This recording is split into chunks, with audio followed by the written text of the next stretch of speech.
Monsieur Emmanuel Nyagassane, bonjour. Bonjour, monsieur le journaliste. Il y a une lettre que vous avez adressée dernièrement au ministre des Transports. Nous pouvons en savoir plus.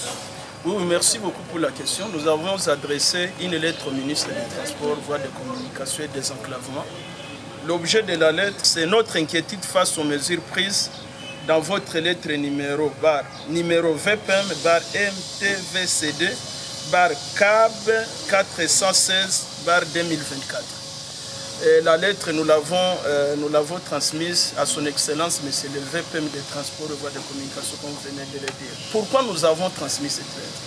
Nous avons tous lu la lettre que son Excellence, Monsieur le ministre, a écrite le 4 de ce mois après l'accident qui a conduit à la mort de nos frères et sœurs dans le naufrage du bateau Merdi. La lettre, il a écrite le 4.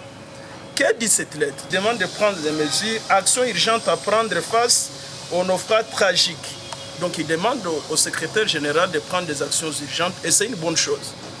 Je vais vous épargner toutes les mesures, mais ici nous sommes sur la première et la quatrième mesure. La première mesure, qu'est-ce qu'il dit? Suspension des commissaires laquis fluviaux des zones d'embarquement où ont eu lieu les naufrages. Nous avons salué logiquement parce que les ports sont gérés par les commissaires. Mais à cette première mesure, nous avons demandé qu'ils tirent beaucoup attention parce que ça risque de tourner à des règlements de comptes. Nous avons appris qu'il y aurait même déjà certains agents du Nord Kivu qui seraient déjà inquiétés. Alors que, comme nous savons, l'embarquement a eu lieu à Minova, précisément au Sud Kivu. Alors c'est au ministre de clarifier parce que dans cette mesure, il est clair l'endroit où l'embarquement a eu lieu. Mais curieusement, on nous a déjà appris qu'il y a déjà des commissaires du Nord Kivu, il y a déjà des agents du Nord Kivu qui seraient déjà inquiétés. On ne sait pas par qui et pourquoi. Alors c'est à lui de clarifier cette question-là. La quatrième mesure alors, ou disposition selon son vocabulaire, interdiction de navigation de nuit. Depuis qu'il a pris toutes ces dispositions, nous avons eu le temps de scruter ce qui se passe finalement dans le cœur de la population. Ce qui se passe finalement dans la ville de Goma et dans la ville de Bukavu. Cette mesure, c'est une mesure très très impopulaire. Pourquoi? D'abord, tout le monde connaît, tout le monde, même un bébé connaît, qu'il n'y a pas eu naufrage du bateau Merdi la nuit. Le bateau Merdi a chaviré aux yeux et aussi de tout le monde. C'était dans les environs de 10h, 11h. Deuxième élément. Le VPM confond finalement le lac Kivu avec des rivières comme le Lukuga, comme le fleuve Congo. Parce que pour ceux qui sont des experts dans cette navigation ici, le voyage est à l'aise la nuit que le jour. Parce que la nuit, le lac est à l'aise, il n'y a pas beaucoup de vent, il n'y a pas beaucoup de vagues. Et si nous faisons le décompte de tout ce que nous avons déjà eu ici comme naufrage, je vais vous dire que la plupart des accidents, c'est 100%. 99% de ces accidents se sont produits la journée. Deuxième élément par rapport à cette disposition mesure, le ministre a oublié que ce lac, c'est un lac commercial. Et aujourd'hui, nous ne pouvons plus aller librement à Butembo, nous ne pouvons plus aller librement à Masisi, non plus à Minova. La seule voie de survie pour la ville de Goma, c'est le lac Kivu ici. Et comment les choses se passent, monsieur le journaliste? Vous savez que nous sommes une population sans emploi. Les gens se battent de gauche à droite pour vivre, pour que leurs enfants vivent et pour que leurs enfants puissent étudier. Un commerçant quitte Bukavu, un commerçant quitte Goma. Il quitte Goma le soir, il quitte Bukavu le soir, avec tout ce qu'il a comme marchandises. Il arrive le matin. Le même matin, il va vendre ces marchandises-là pour qu'il rachète ce qu'il va amener à Goma ou à Bukavu et rentre dans les bateaux du soir. Vous comprenez que le calcul, ça l'aura épargné des hôtels.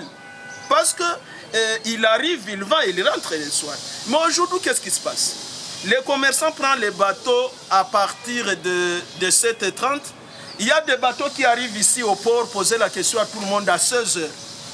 Admettons que les bateaux arrivent à 15h, 16h. Le déchargement va prendre 2 heures.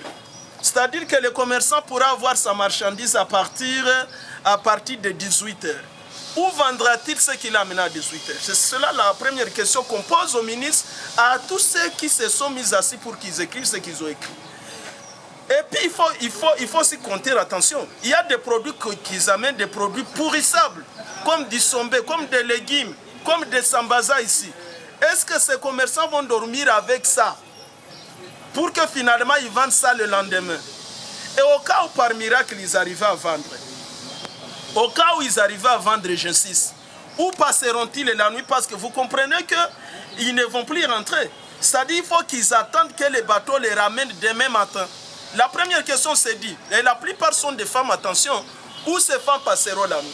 Prenons les deux ports que nous avons, allons ici au port de Goma, posons-nous la question, est-ce que ces femmes passeront la nuit dans ces ports-là? À Kitoukou, c'est ce qui est catastrophique. Il y a beaucoup d'insécurité dans les marchés de Kitoukou là. Posons-nous la question, où est-ce que ces gens passeront la nuit là? Un autre élément, et c'est ce qui est très drastique. Vous savez que les bateaux ne peuvent pas couvrir tous les coins et les recoins de nos deux provinces. Je parle du nord qui vous dit ici. Il y a nos frères qui empruntent les bottes. Le boat fait 12 heures pour arriver à Kitoukou ici. Alors, avec son calcul là, finalement, le boat devra aussi décoller le matin, avec tous les risques de la journée, comme je venais de le dire, que la journée est très grave que la nuit. Ils arriveront ici, finalement, si nous comptons les 12 heures, ils arriveront ici à 19h, 20h. La seule question que nous posons au ministre, où est-ce que ces gens passeront là? Les produits qu'ils amènent, je venais tantôt de vous dire que ce sont des produits facilement pourrissables.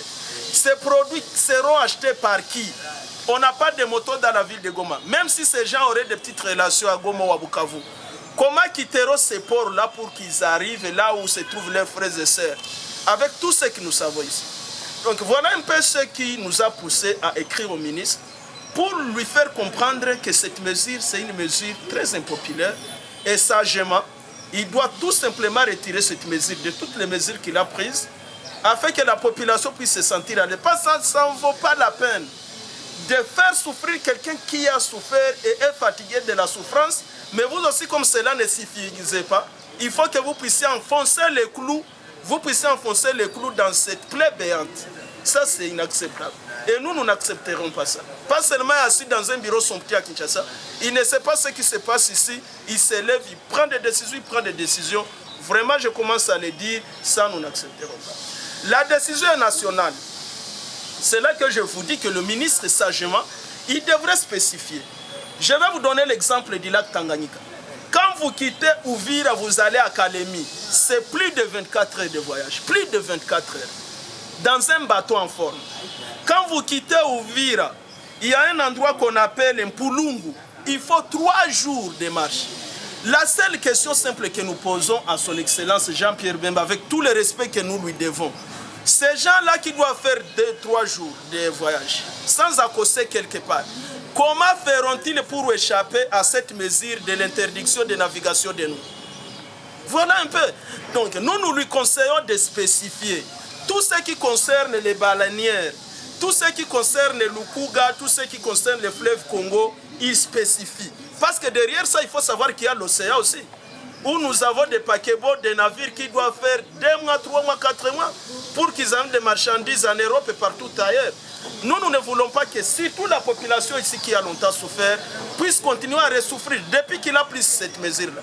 Il y a des gens qui ne commercent plus, il y a des gens qui ne viennent plus à Goma, il y a des gens qui ne vont plus à Bukavu parce qu'ils se disent que ça ne vaut pas la peine. Donc c'est tout simplement ça. Quelle est notre interpellation? Nous interpellons l'Assemblée nationale, particulièrement les députés élus à Goma, les députés élus à Kalehe, les députés élus à Ichu et à Bukavu. Parce que ce sont là les endroits qui sont riverains de ces lacs-là. Ils doivent comprendre que leur population vit de ces lacs-là. Leur population vit de ces commerces. C'est eux qui devraient initier, parce que c'est constitutionnel, une action contre celui qui a pris des mesures pareilles. Parce que aussi dans les pays, pas parce que nous sommes dans une même formation politique, qu'on doit acclamer tout ce que quelqu'un a pris. Non, non. Nous sommes en train de tuer le pays à petit feu et c'est très grave.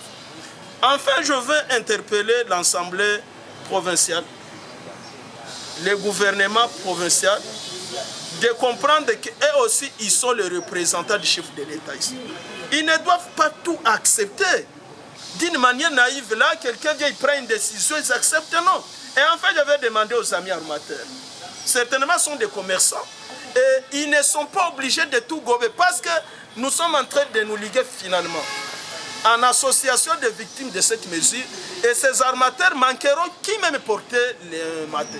Parce que les mêmes matins nous créent des problèmes, mon frère. Imaginez celui qui quitte Mugunga, avec tout ce qu'il y a comme embouteillage. Il faut qu'il prenne les bateaux. Celui qui quitte Bujovu, avec tout ce qu'il y a comme embouteillage. Il y a même ceux qui manquent les bateaux là. L'embouteillage, c'est le moment qu'il faut charger, décharger. Il y a de longs véhicules là, c'est du désordre.